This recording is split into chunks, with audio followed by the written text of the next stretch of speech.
Welcome to the Galapagos Islands. Welcome on board the National Geographic Endeavour 2. We will have a fantastic week exploring a unique archipelago where you find species from different hemispheres living together. We'll use our zodiacs, glass bottom boat, kayaks. So we are also going to learn about the underwater realm of the Galapagos. It's an amazing place where you can get very close to the creatures. There is no fear. Animals are very naive, innocent. So it is the perfect archipelago in the world to feel part of nature. We'll become good friends. We'll have a magnificent week all together. Welcome.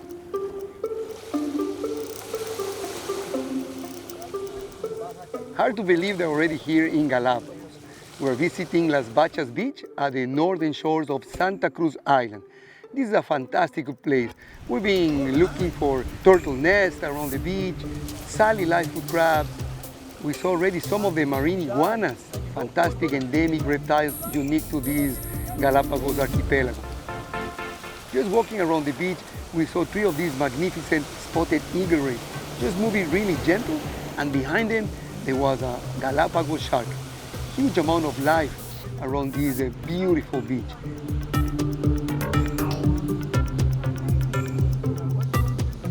Then, here in this fantastic brackish lagoon, we saw one of these American flamingos. Solitary bird. The population of American flamingos here in Galapagos is really small, only 400 of them. They depend on this tiny little shrimp, the Artemia salina, to survive. Less rain, like right now, dry season, less food for these flamingos, and they became solitary creatures like these wonderful adult flamingos that you can see behind me. Flamingos, they need these tiny little shrimps, minuscule shrimps called the Artemia salina. These shrimps, they feed in algae, the red algae that you can see behind me around the borders of the lagoon. So these shrimps, they feed in this algae that has carotene. Having all of this carotene, these tiny little shrimps are quite pink. And because all of the shrimps that the flamingos are eating, they turn pink. Adult, healthy flamingos, they turn quite pink. Baby flamingos, they're quite white. And the older they get, the pinker the feathers are turned. There's other short birds, like the white-cheeked pintail dog, full of life here in our first day in Galapagos. Well, we've been waiting almost a year, and we're traveling with Duke University, and they just do such a wonderful job. And we've been so excited about coming on the National Geographic adventure on the Endeavour. And I have a new Sony camera, and I love to take pictures, so I'm so excited about taking pictures of these wonderful animals that we're going to see. And today we've seen red crabs and stingrays and a pink flamingo, which is unusual. And I know that this is just the beginning, so I'm really excited about what we're going to see in the coming days.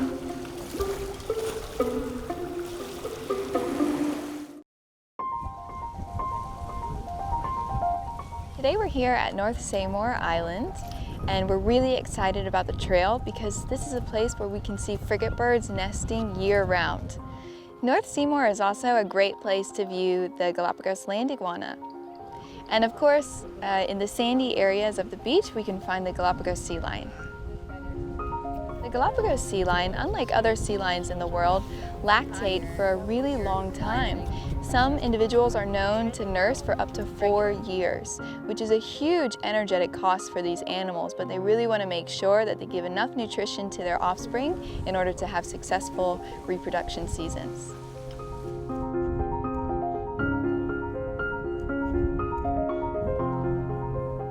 We also ran into the Galapagos land iguana, a beautiful creature that shares a common ancestor with the Galapagos marine iguana.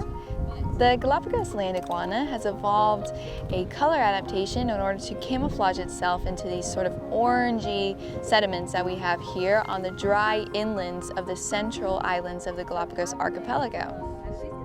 We also got a great view of some blue-footed boobies, all life stages. We saw some really young juveniles, we saw some subadults. They're super curious about us. The blue-footed boobies, like many seabirds, are what we refer to as opportunistic breeders. So they wait until they know there's enough food resources in the ocean, and that triggers them to reproduce. It's pretty amazing. You get to walk right up to the animals. Sometimes they follow you. They have no fear, absolutely no fear. So that's what makes it really special. We ended this trail with a beautiful spectacle of the male frigate birds.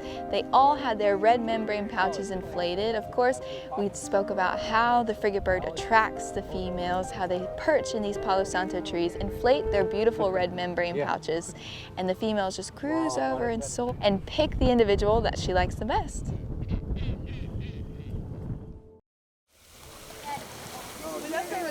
Today, this afternoon, we are on Rabbit Island. This is an incredible place because it has a red beach made of iron oxide. And this red color gives to the island a perfect contrast for photography. So this afternoon, we are just exploring Rábida and also teaching our guests how to improve their skills in photography.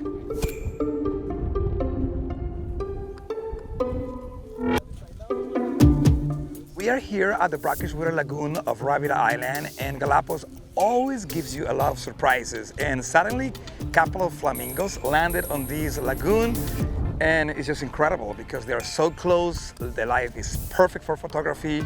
There is some other little birds like pintails. And wow, we are just getting great pictures. Well, these two beautiful flamingos just flew in, and look at them, the light is just so perfect. So we're so lucky to capture this.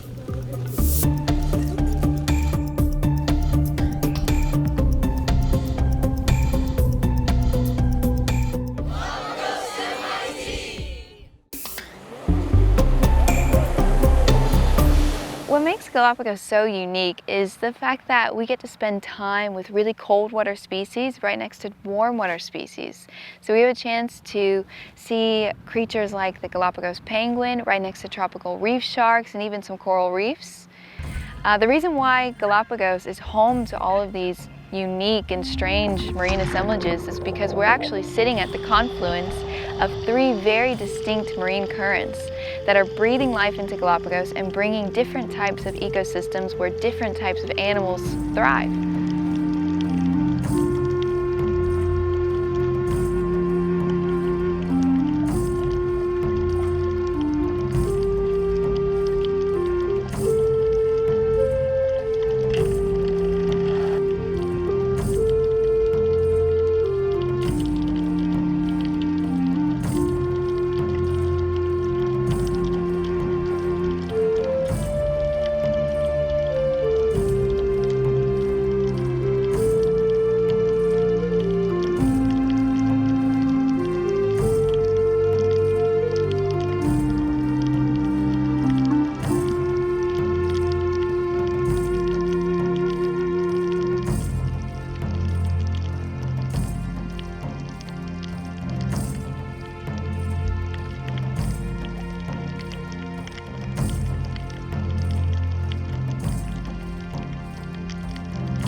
Visiting Fernandina Island is like traveling to the beginning of time. This is probably one of the most volcanic landscapes in the Galapagos. We're walking on lava that is only a few hundred years old, and life is really just starting to settle down here.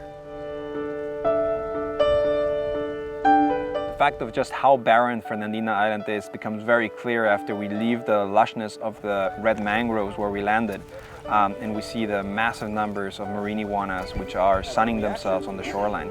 All of them are just waiting for the tide to recede enough to make it easiest for them to get to their algae beds below the water. The imps of darkness, as Charles Darwin called the Galapagos marine iguana, are by far the most numerous reptile in the Galapagos Island.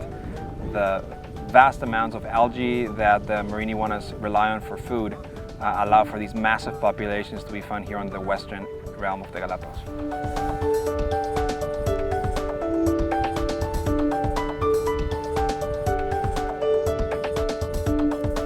As we we explore the shoreline of Punta Espinosa, we start finding the two flightless species of bird that we have here, the Galapagos penguin and the Galapagos cormorant, which happens to be nesting at this time of the year.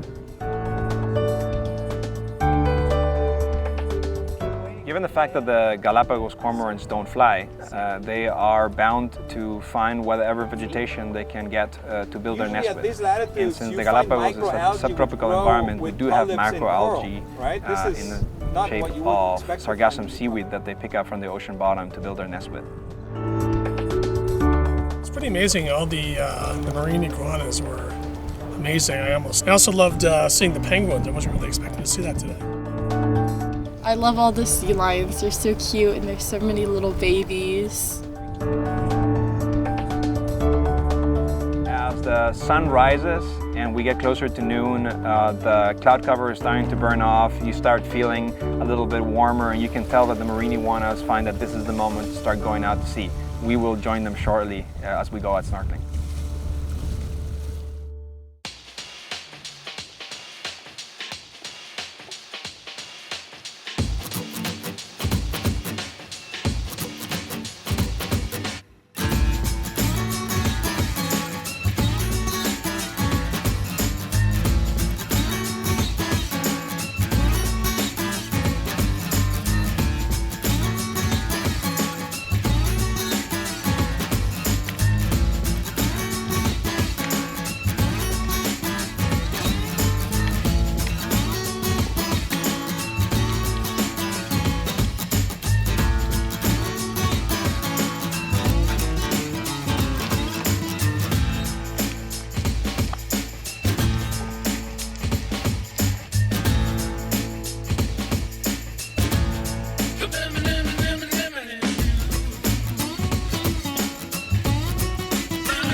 Hello, welcome to Urbina Bay in Isabela Island. We just arrived and landed in a beautiful sunny day. We're gonna go inland and try to find the Galapagos land iguana, and if we're very, very lucky, we're gonna see some tortoises in the wild.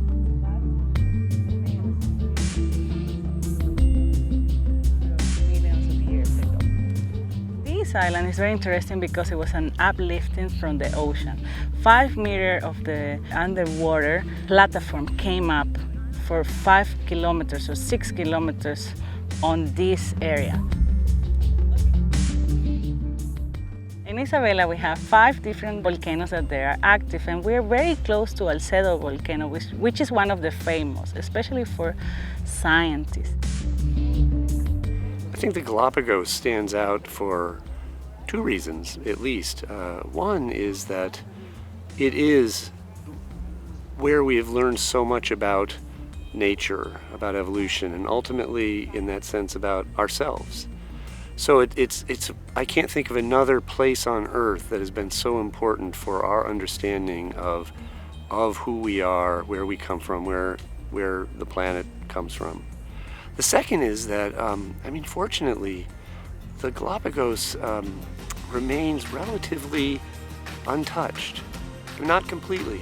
Humans have come here for hundreds of years and things have happened, like the introduction of goats and pigs. But what's been remarkable is that they have remained relatively unchanged. And especially importantly, I think that we all appreciate how much the Ecuadorian government has done to work to continue to preserve the Galapagos, in fact, to restore the Galapagos. So it's a treasure that is only slightly tarnished, and the people who are responsible for it are working hard to keep it pristine and to return it to its original state of being pristine. And I think that that's just another reason why we should all be working to help those who want to preserve the Galapagos and restore the Galapagos, do everything that they can and everything we can in our power to help them.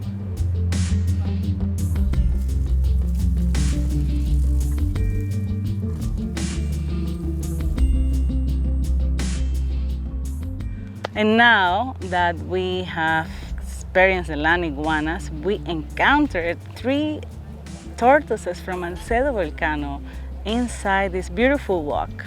We have seen the dome tortoises. In Galapagos we have 3 morphotypes, but 2 of them are very strong and according to different islands. Some of these tortoises look like a saddleback, and the ones here look like a dome.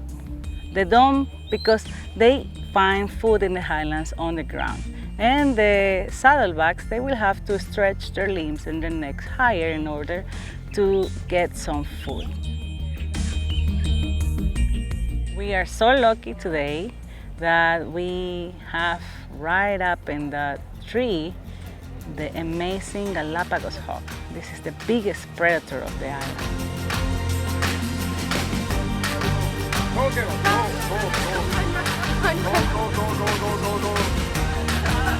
Excellent, stay there, smile.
Santiago Island is our adopted island. For a long time, Santiago was full of introduced species like goats and rats, black rats. But thanks to the effort of many people, including Lindblad Expeditions and National Geographic, we have been able to support on the conservation efforts to get rid of these introduced animals, and today to help to repatriate endemic animals such as the Galapagos yellow land iguana. Just as soon as we arrived to Santiago Island, we got some action happening already. We saw 2 sea lions fighting for territory. We think it might have been a bachelor trying to steal the alpha male position of the male sea lion that was already there. So we saw them fighting, biting each other, barking at each other on a rock, and it wasn't over. They would jump from the rock to the water, and the bachelor, it looked like the bachelor won the fight because the bachelor was making the alpha male swim away. It was jumping, they were purposing, and the bachelor was chasing the alpha male. It was amazing out here. We saw 2 males fighting over a female and one chasing the other one away. And we've seen abundance of other life out here, including birds and iguanas and land iguanas. And it's just been an amazing, lively place. The trip so far has been fantastic. I've never seen so much wildlife in so few minutes of my entire life. The guides have been superb in explaining everything. It's going to be hard to leave. Another interesting thing that you can see here in Santiago Island is both species of sea lions. Here in Santiago we can see the Galapagos sea lion and the Galapagos fur seal. They're very similar but at the same time different. They feed in different times of the day. The Galapagos fur seal, which have a thicker fur, feeds at night and is also shorter than the Galapagos sea lion. But here you can see both. You can see them interact between each other and also within their pups and females and males. Santiago is one of my favorite spots, especially at this time of the day. You get a lot of wildlife encounters. We have seen different species of shorebirds like windberyls, ruddy turnstones, and also there's lots going on during this time of the year. The waters are very cold, which means a lot of nutrients in the ocean, and everything here in Galapagos depends on the ocean. So we have seen a lot of feeding frenzies, a lot of seabirds chasing food from above the water, and lots of animals underwater trying to get food as well. So it's been a beautiful, relaxing and full of wildlife encounters here in Santiago Island this afternoon.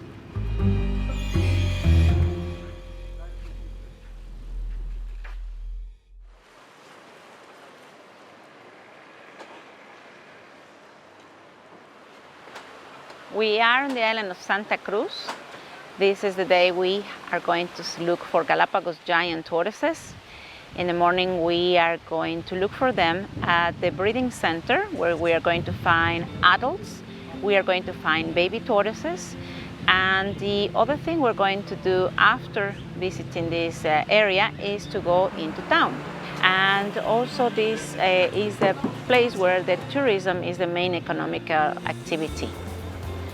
This morning we're also going to the highlands of Santa Cruz, and this is where we get to see a very small local farm. This is run by a family. They arrived here more than 40 years ago. This place is called El Trapiche. This farm has several crops that they grow here. Some of these are cocoa, coffee, sugarcane. And we get to learn some of the different processes and how to make coffee, how do they make sugars, and also what you can call moonshine. And this is the fun stuff we get to find in this area. Arriba, arriba, abajo, abajo, al centro, medianito, adentro, salud, salud.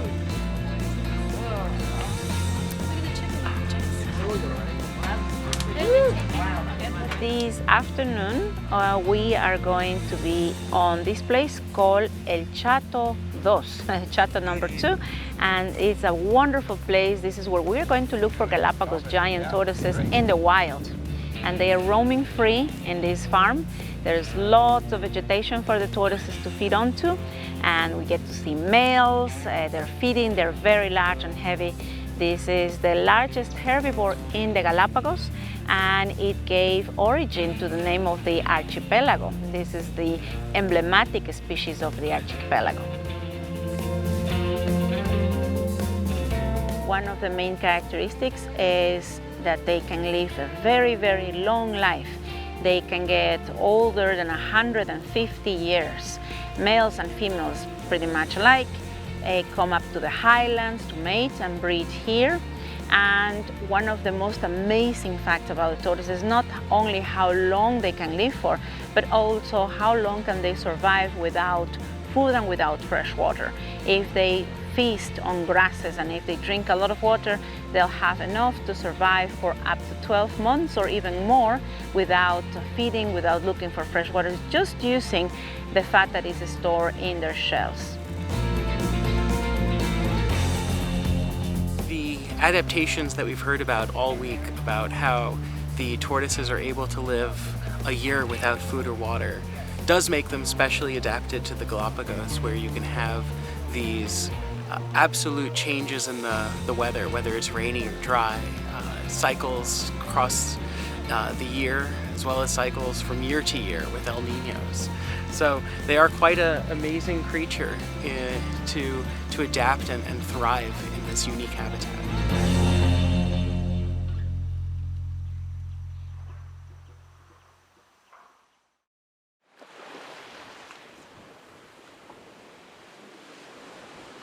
Today we've navigated all the way to the eastern side of the archipelago to arrive at San Cristobal Islands. We're visiting Punta Pit in the morning, which is an incredibly special site in Galapagos because it gives us a rare chance to observe the red-footed booby. As soon as we hit the trail, we saw the blue-footed boobies in all different life stages, actually. We saw some really young individuals that had just been hatched, and we also saw some very curious juveniles.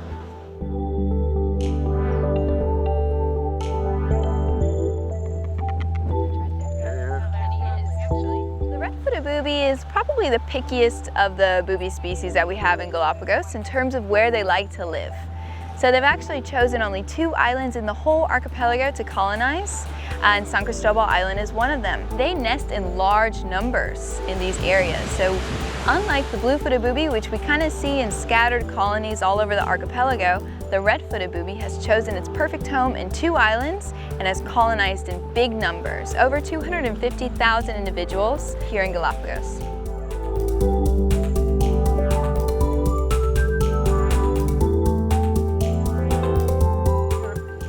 Incredible to watch around here, and I thought I was going to have to look long and hard to see them. They're everywhere, and the guides have been incredible about helping us to understand their place in the larger ecosystem. I mean, the whole trip has just been amazing. Trip was amazing. When we went snorkeling, we saw like white tip reef sharks, and I saw Galapagos shark and a stingray, and we saw sea lions. It was amazing. We have had a beautiful week together, sailing more than 400 miles, and we have become good friends.